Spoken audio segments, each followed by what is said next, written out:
And we are live. So happy. I don't know where everyone else is. Where I am, it's rainy Thursday. Today we've got the awesome Mr. Scott Parsons on with us. He's taking 30 minutes out of his day to have a chat about his experience working with us in the 1% Blueprint. Scott actually finished up nearly about 4 weeks ago now, wasn't it, Scott? We were saying just before. And he's going to talk through what his key learnings were, his experiences of what it's been like, and I mean, hopefully his words, not mine, but like mine are, I think, by all accounts, you smashed it, but he can tell you about that. So before we dig into that, Scott, just want to introduce yourself, who you are, what you do. Yeah, sure. Thanks for having me, mate.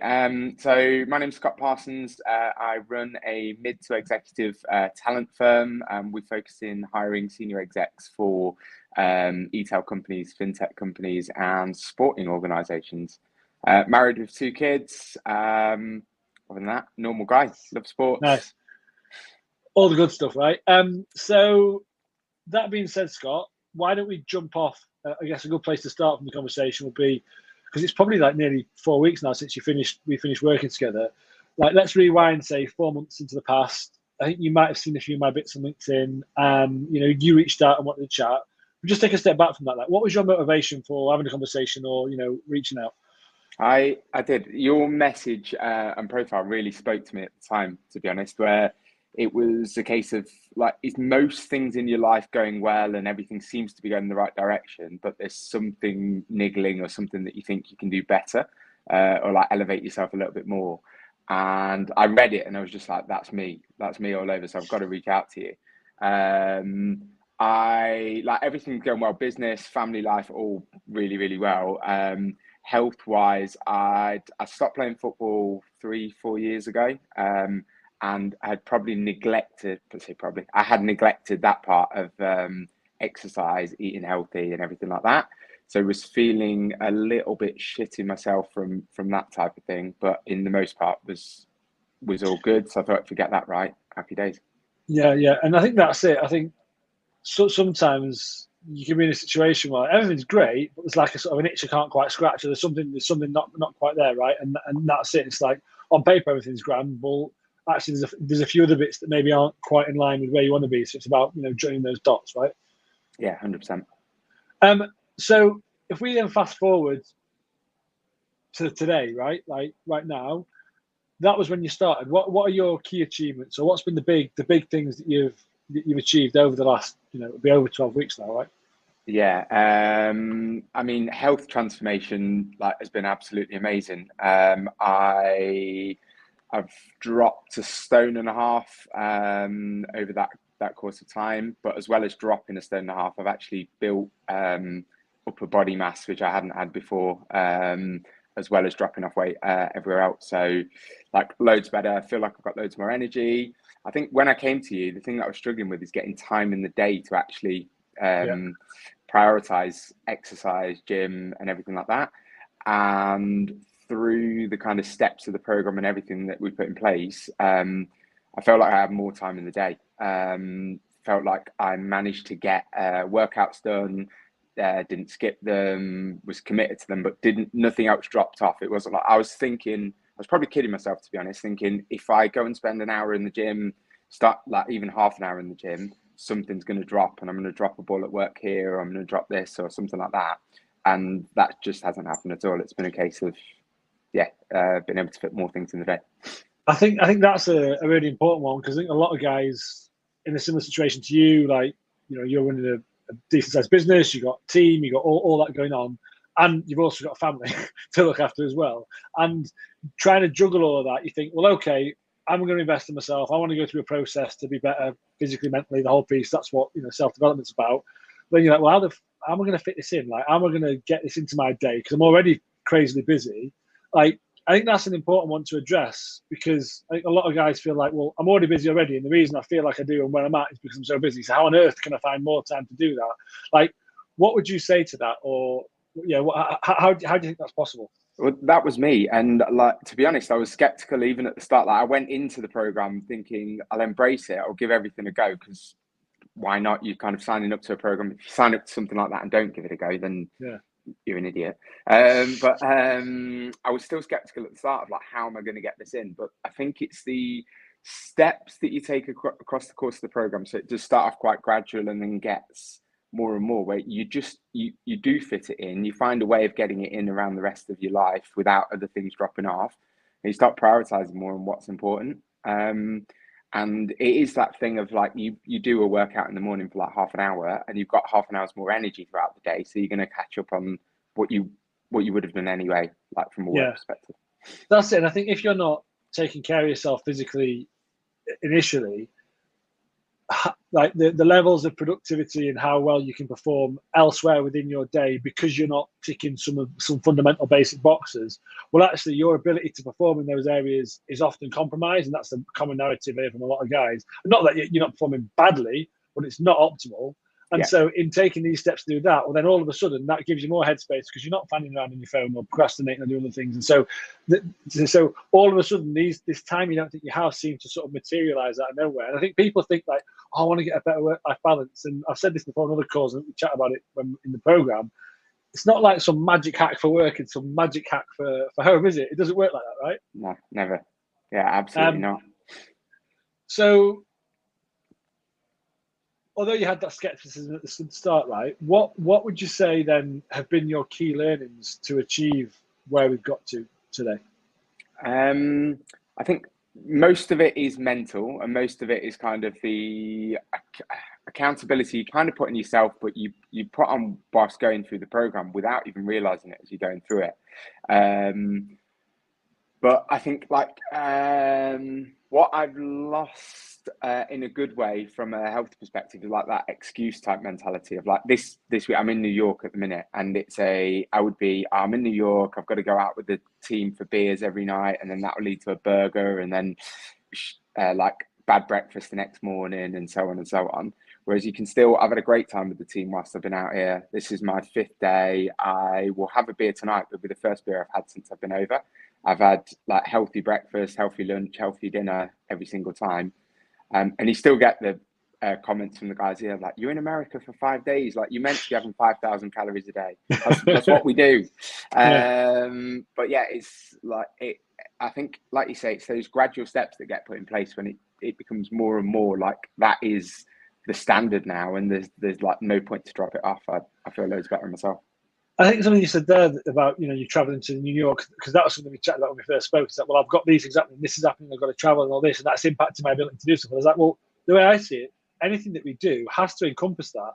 It's not like we just do one thing and then it all goes pear-shaped when you go to New York or whatever else. If you have to travel for work, it has to encompass that. And it's also not living like a monk when you're in New York, but it's about having some balance and standards that you're comfortable with. And I think, you said not making excuses, but also challenging your assumptions like, well, do I have to go out and get drink every single day when I'm in New York?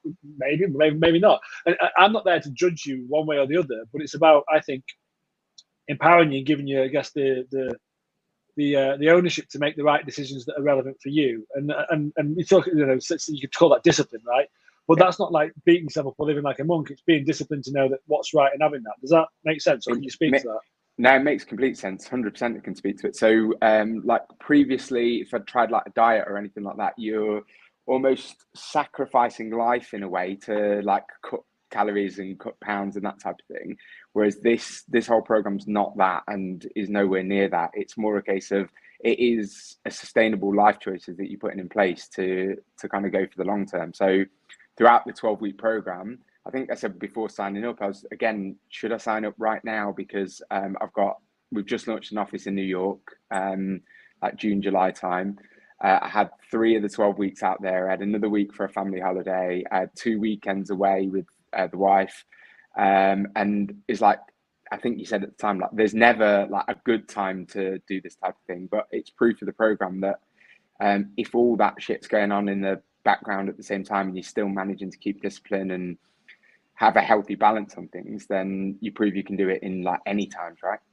Exactly. And for me, that's 100% what it's all about. Like you said, if I chat to somebody and they're like, oh, well, next week I'm on holiday, or it's really manic at work. I was like, good. Do you think that's not going to happen in the future? Like oh yeah, because sometimes, like life just gets perfect and everything's really easy. No, it's not. That's not what it's about. And so for me, it's about being able to take ownership and build that discipline and routine and help you work through that when everything's crazy or you are traveling. Because for us to say, right, Scott, this is all going to work for you perfectly, but when you travel, it's going to get pear-shaped. It's going to be really hard. You're going to feel rubbish.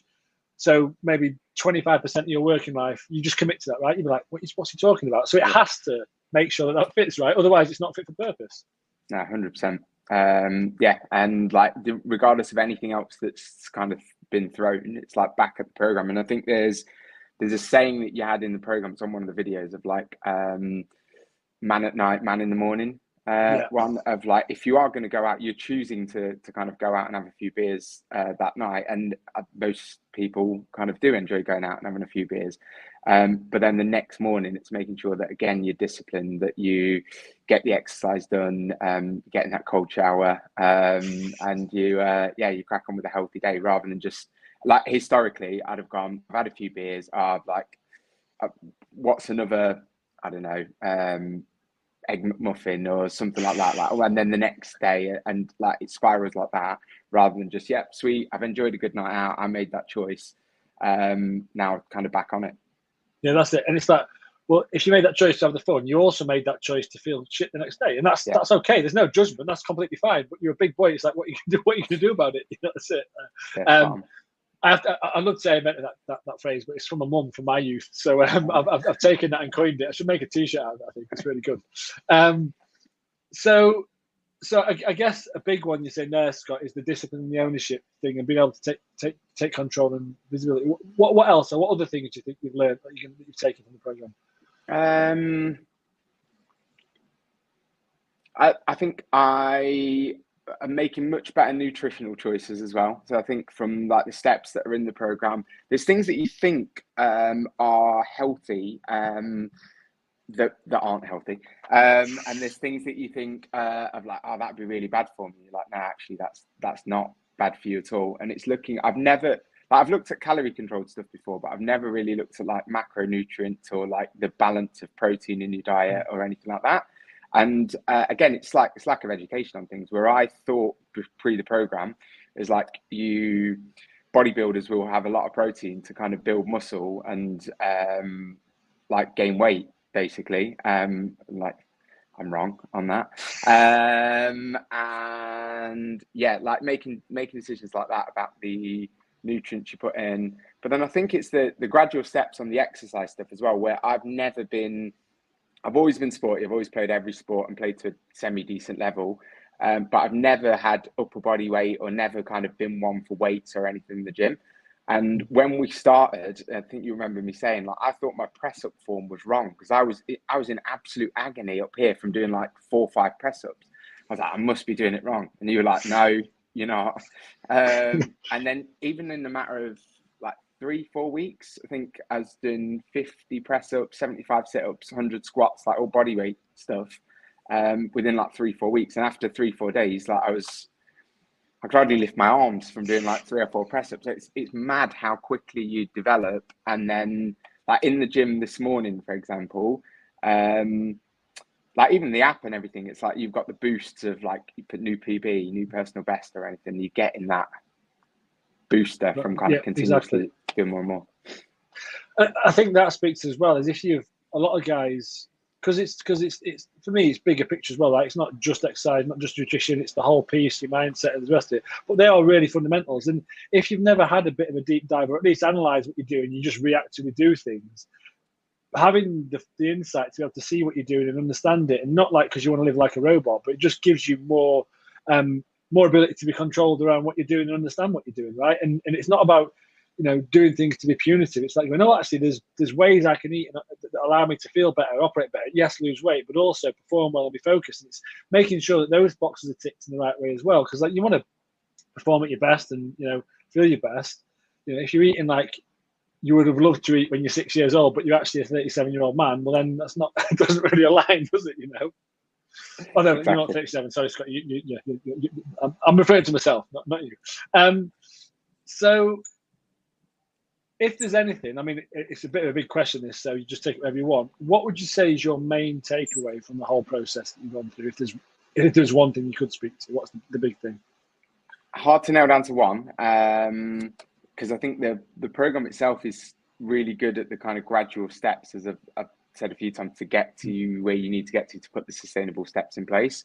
But I think it's the biggest thing is, like, it sounds very cliche, but like, you can do it. Like, if you sat there now and you're thinking, oh, should I go for should I put myself on this type of journey or anything? But then you'll think of all the natural things that anybody would think of. I've not got time. This is going to drop off. I've never done like any kind of gym work or anything like that before. I love burgers, steaks, whatever it might be. Like, you can still all have all of that type of thing, but just give it a go and go for it. Thank you. Yeah. So, I think that's, especially if you haven't done any like self-development work before, and obviously there is a health and fitness aspect to this as well. Like with self-development, especially when there's a physical part to it, and I think for any, if you want to be your best, this is also important, right? Especially as well as the big stuff. People often approach it with like a zero-sum attitude, which is that very restrictive. I have to grind it out, and I've got to be restricted, and that's it.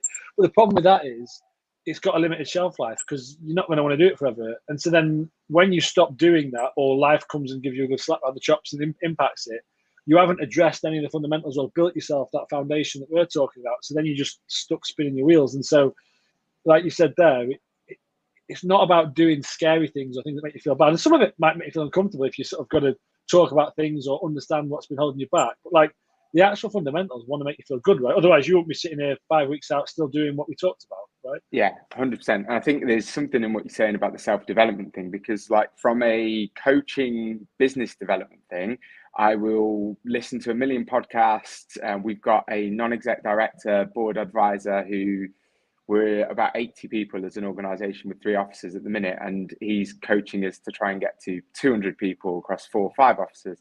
And we've always had that kind of advisory coaches. We even place, as well as execs, we place like board advisors and coaches to businesses to go and sit on their boards and help them all the time. But I think there is probably something with most men who think when it comes to like personal self-development coaching is a little bit like, oh, that's different, or I don't know if I'm comfortable with that, or that type of thing. And this is like one of the first things that I've done like on purely me, like business aside and career aside. And yeah, it's been massive, as I've hopefully demonstrated on here, and as I've said to you privately as well. No, definitely. Thank you for saying that. And I mean, look, as a coach, obviously, I believe in coaching. I think if you're a coach and you don't have a coach, you're a bit of a fraud, right? And I can totally relate to that from a business perspective, on a personal perspective. But even myself on my own journey, I've done things. I think as guys, asking for help in this way can feel a bit like, oh, I'm not sure about it, and you can sort of feel a bit like, I should know it all anyway. But it's okay to go, you know what, and probably some of it you already do know. Like, it's not like a lot of this stuff's rocket science that we do, especially the practical nature of it. But when you're in your life and you're busy and you're overwhelmed and it's all up here, it's hard to see the wood for the trees, right? And so for me, what this process, self-development coaching, helps you do is allow you to take a step back and have that holistic view of what you need to do, and then put the pieces in place, right? Yeah, spot on. I think the peer-to-peer aspect's really strong as well, of like gathering with the group every week. Everyone's at a different stage, everyone's going through different things. And I think the thing for me that was interesting with that is different people get different takeaways of like, even on the same week, of like those chaps on the same week as me, where I was getting I think most of the benefits that I got from the course, as I've said, were like body, physical health type thing. But so many of the other guys were getting like mental health positives, and where they've gone through some of the things on the mental health side of things that have really improved their life there as well. So there's like different bits that have been picked out from different people, and then it makes you as part of that group think, oh right, I'm going to give that a try as well, and that could benefit me as well, type thing. Yeah, because it's levels. Because I think some people come into this with, especially at the start of a program like this, often there's a bit of a burning bridge. There's something not quite right, not fixing. For you, it's definitely more along the physical aspect of things than the headspace, the mindset, and I guess your mental health. Whereas other gents, it's kind of the complete polar opposite. Like they almost like even almost the body weight stuff. They're talking about the physique. You almost get. I don't even want to talk about that because this is important. But the thing is, the two things are inextricably linked. No one's one more important than the other. And I think often what happens is, like you say, people end up converging in the middle and knowing that actually the whole lot needs looking at. Some people need to look at other areas or focus a bit harder in other areas because of where they're at. But it's about having a fundamental bedrock of stuff that serves us no matter what. And that's up here and here 100%. As well, right? Yeah, 100%. Nice. Scott, I know you're a very busy man. I haven't talked about work, so I won't keep you for much longer. Firstly, thank you very much for your time. Secondly, if someone was watching this, and you kind of already talked about it a bit already, but I'll ask you explicitly, and like we just said there, they know they're not quite where they want to be, but they're sort of on the fence about reaching out and talking to someone and getting help. What would you say to someone like that, who was kind of in your shoes as well? Like, rewind a few months ago. Like 100% have the conversation with you. I think there's like, why wouldn't you have that kind of hour-long conversation? Even in that conversation itself, it was a getting under the skin, getting under the bonnet of like where you are with life, business, family, health, mental health, everything. I think I came away from that chat positive and kind of invigorated anyway. And then if you like what you hear about the program and think it could really benefit and help your life, then go for it, give it a go. There was I said to you at the time, there's some stuff in there that I thought, oh, that's a bit different, that I've not thought of before. I embraced every single one and gave every single one a go. Like most of the like physical health stuff, I will 100% carry on with. I've not picked up every single thing from the course, but throw yourself in, give everything a go. And like, what's the worst that could happen? Going through that kind of program with so many other guys, I've not seen one at the end of it that's come out and gone, I feel like I've got less energy, I'm fatter, I'm in a poor mental health space. Like, everybody's got different takeaways from it, but everyone's got positive takeaways. So give it a go. Awesome. Thank you very much for that, Scott. After that ringing endorsement, if anyone's up for having a conversation, wants to have a chat, drop a note in the comments or drop me a DM. Scott, as you know, I think you're absolute legends. Thank you so much for your time. I really appreciate it. Everyone else, the sun where I am is now out again, so everyone have a great week. It's lovely here. It's been raining all week. It's lovely here. Oh yeah, no, it's been like the summer's over. That's what I'd say. So yeah, have a great day, guys. Scott, again, thank you very much, mate. Really appreciate it, and take care, everyone. Thank you. Bye bye. Cheers, mate.